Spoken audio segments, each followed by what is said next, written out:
দর্শক, আপনারা দেখছেন পাবলিক বাংলার। এই মুহূর্তে কিছু গুরুত্বপূর্ণ খবরের সাথে রয়েছে আমি রাজু।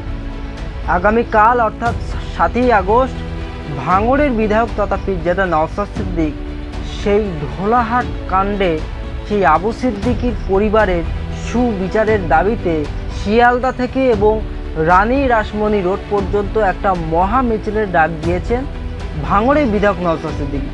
আমরা দেখেছি সেই রানী রাসমণি রোড, যে রানী রাসমণি রোডকে কেন্দ্র করে ভাঙড়ের বিধায়ক নওশাদ সিদ্দিকিকে 42 দিন জেল খাটতে হয়েছে।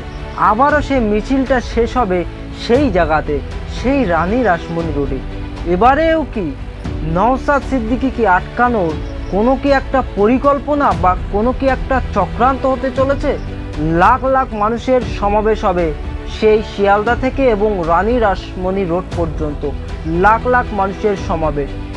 এই প্রসঙ্গে আইএসএফ নেতা আব্দুল মালেক মোল্লা মহাশয় তিনি আমাদের পাবলিক বাংলার ক্যামেরার মুখোমুখি হয়ে কি প্রতিক্রিয়া জানালেন এবং কতটা আইএসএফ কি আতঙ্কের মধ্যে রয়েছে আগামীকাল মহামিছিলের ডাক যেভাবে বিরোধী বিধায়ক নওশাদ সিদ্দিকির কণ্ঠরোধ করার চেষ্টা করছে, তাহলে আগামীকাল কি হতে চলেছে, কি বললেন এই প্রসঙ্গে আব্দুল মালেক মোল্লা মহাশয়, শুনব।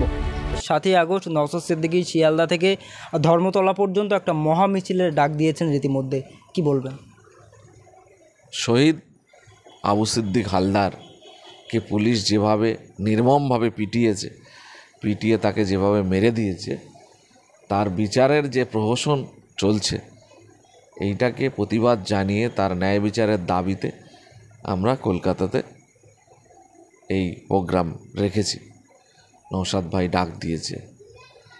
এখানে আমরা চাইছি আবু সিদ্দিক হালদার সহ গোটা পশ্চিমবঙ্গে যেভাবে নিরীহ, বঞ্চিত, অসহায় মানুষ, গরিব, দুঃখী, যাদের উপরে পুলিশি নির্যাতন হচ্ছে এবং কোথাও কোথাও তাদের নির্যাতনের ফলে মারা যাচ্ছে, যেমন আনিস খান ইতিপূর্বে আমাদের কাছে উদাহরণ।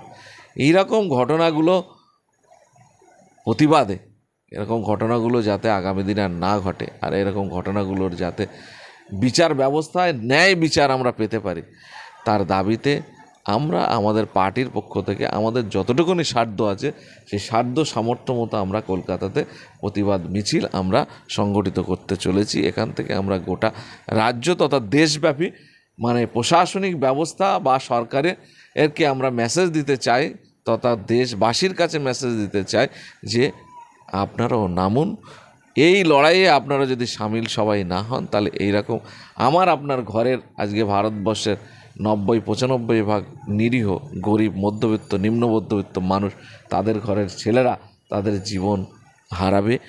তখন কিন্তু আপনার পাশে কেউ এসে দাঁড়াবে না এই প্রতিকার করার জন্য। সুতরাং সবাই আসুন, আমরা এই প্রতিকার করি, তাহলে দেখব এই দিন একদিন আমাদের আর দেখতে হবে না।